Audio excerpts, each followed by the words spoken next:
Welcome to this short session on valuing and supporting neurodivergent supervisees in primary care education. And thanks to our expert colleagues listed here for their input.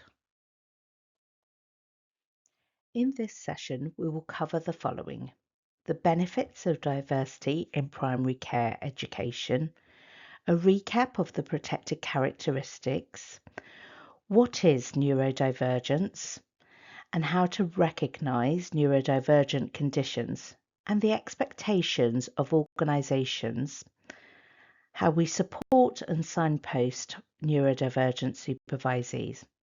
And just a note today, we are not covering medications or in-depth one-to-one adaptations.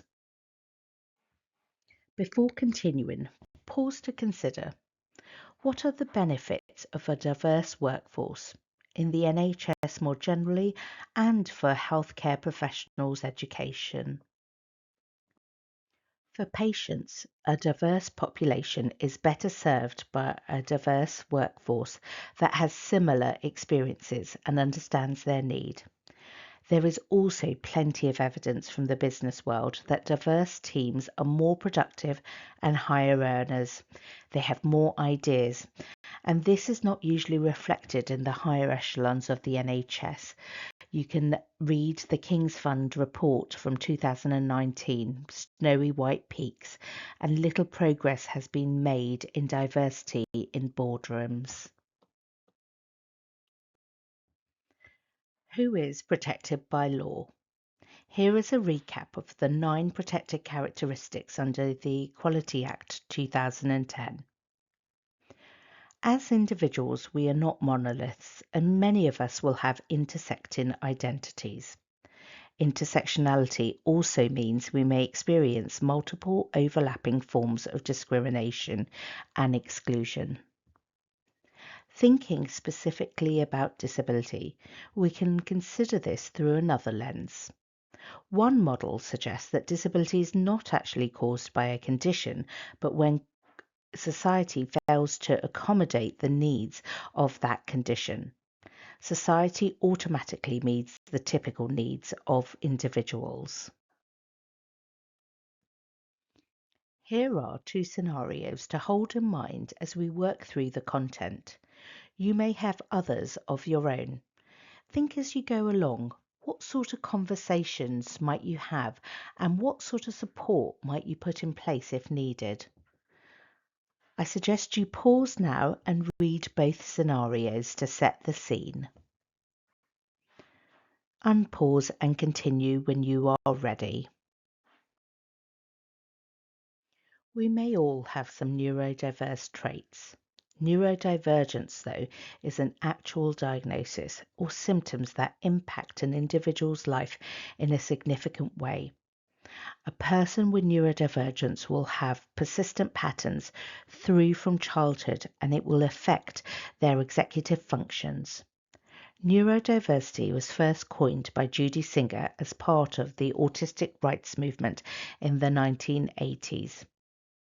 First, let's take a pause to consider and write down the answers to the following question: what conditions make up neurodivergence and how prevalent are they? Continue when you are ready. Neurodivergence includes multiple different and sometimes overlapping conditions. These are not exhaustive.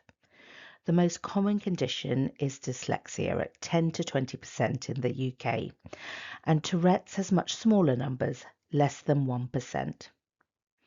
Here are some statistics for dyslexia to really consider the impact.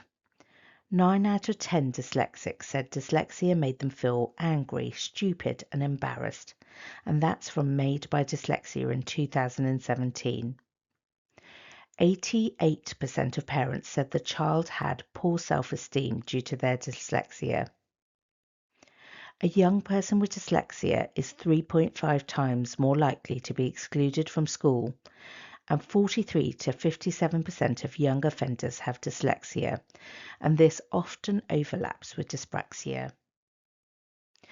Rates of diagnosis and prevalence vary according to the country and increasing awareness. In her controversial book, Overdiagnosis, Dr. Susan O'Sullivan suggests milder cases are overdiagnosed and discusses the changing DSM criteria over the years. Just a note that ADD and ADHD present differently.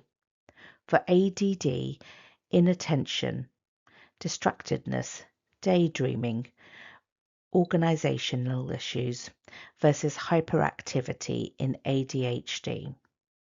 Asperger's is a term that is used very little these days. What we do know is helpful is if a diagnosis is made early and support is put in place, especially in the classroom. This diagram describes some of the social, behavioural and communication differences that can exist. Language is crucial and differences rather than problems or difficulty is preferred as it removes judgment and stigma. We should recognise in a workplace setting, especially in healthcare and healthcare education, some behaviours could be perceived as problematic without recognition and support. And just a reminder that many of us may have these traits but not be neurodivergent. It has been suggested that some traits might be higher in healthcare profession students. Medical students, for example, ADHD is present in up to 1/3 and also appear to be higher in GPs and psychiatrists. Other studies show ADHD is more prevalent in colleagues from specialities like accident and emergency.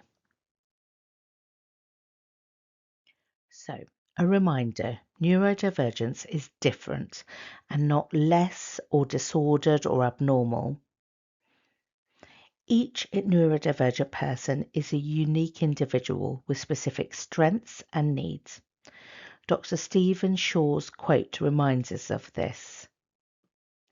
Before continuing, pause and consider what are some of the potential strengths of neurodivergence. Here are some strengths and challenges. Which ones did you get? Just sharing a few more statistics on dyslexia.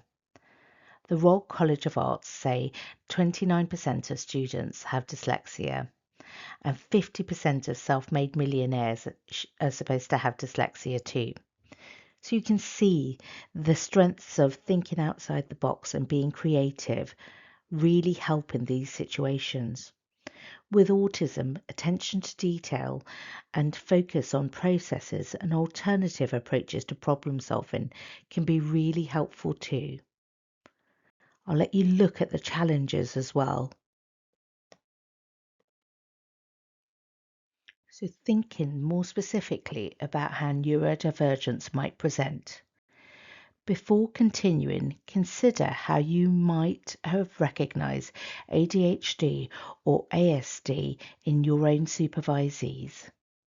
Jot them down here and continue when you are ready. Thinking about how neurodivergence might present. A supervisee may be late for deadlines, slightly disorganised, hyper-focused on certain areas. They may struggle to cope with shared spaces and noisy rooms. You may notice temper outbursts or that they're liable to emotional lability. And let's consider two specific terms. Masking or camouflaging, which is changing your behaviours to hide or suppress neurodivergent traits so that you fit in with neurotypical people. And this typically happens in women and, as you can imagine, is physically, mentally and emotionally exhausting. People with neurodivergence are more likely to perform much better in some areas rather than others, and the disparities between strengths and weaknesses for their skills profile is more pronounced than for a neurotypical person, leading to what's been called a spiky profile. You have these peaks and valleys rather than a consistent middle ground. So what do we need to do as organisations? Firstly, we must avoid any unlawful discrimination. Secondly, recognition and as early as possible, plus or minus a diagnosis can help us to put support into place. And finally, making reasonable adjustments. Sometimes this is as simple as some extra time, but also we need to think outside the box about other things like predictability and how to communicate. And we need to think about how we can support our learners and colleagues to meet the required standards. So back to our two scenarios from the beginning, and you may have others of your own. What sort of conversations might you have, and what support might you put in place if needed for each of these scenarios? You can pause and continue when you are ready. Here is a list of support for educators that can be particularly helpful in classroom settings and teaching settings. Note that these changes can help all learners and supervisees, but will particularly help those who are neurodivergent. Pastoral coloured backgrounds can reduce visual stress and strain from glare and prevent sensory overload, so perhaps we should consider this as our default. There are many reasonable adjustments that can be put in place in workplaces and additional support that can be accessed from professional support units. I will let you pause this and read this in your own time, and then continue when you are ready. This autistic space framework is really helpful for supervisees and trainees and colleagues with autism and patients, but also for those with ADD and ADHD. So the S of space is for sensory, and examples could include less noise, dimmer lights in waiting rooms, a quieter spot, which might also benefit those who are feeling anxious, for example, or a breastfeeding mother. It's similar to the analogy of a ramp that helps those in wheelchairs, but also those with buggies and walking sticks. Sensory could also be smells and perfumes. And one way to ask is this a good place for us to have a conversation? Is there anything else here that's distracting or overwhelming for you that we could change? And that's from the Oliver McGowan training. P is for predictability. For example, with physical space, with processing, so additional time, that might be helpful, like longer appointment times, not being duty doctor at short notice. And patients may struggle with having long waits as trying to see autistic patients as soon as they arrive. Acceptance. What can we do as individuals, as teams, and as a society to be more accepting of differences? C is communication. Don't worry about language too much. Use the words the neurodivergent person uses themselves, and if you get it wrong, simply apologize. The E is for empathy, and it's a misnomer that autistic patients and colleagues are not empathic. It may be simply experienced or expressed differently. And just underline that, a reminder that we need to think about physical space. Maybe autistic patients and people may need more space. They may need more time for processing, clear instructions, as we mentioned earlier, and time and space to process and manage their emotions.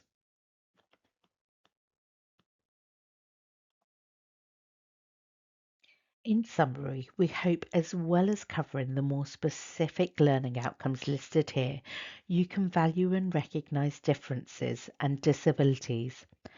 Our teams work best with a range of skills, so we want to use and develop people's strengths and enhance the team and enhance patient care. but also to ensure that our supervisees and colleagues have the support they need to do their best. So take a moment to think about what you've learnt today. Is there an area you want to revisit or explore in more detail? And what one thing will you do differently in your education setting because of this learning? Take the time to explore the resources and further reading on the next 3 slides. Some include self-screening tools and apps, and others include resources that we think you might find useful in education and in workplace settings. Thank you.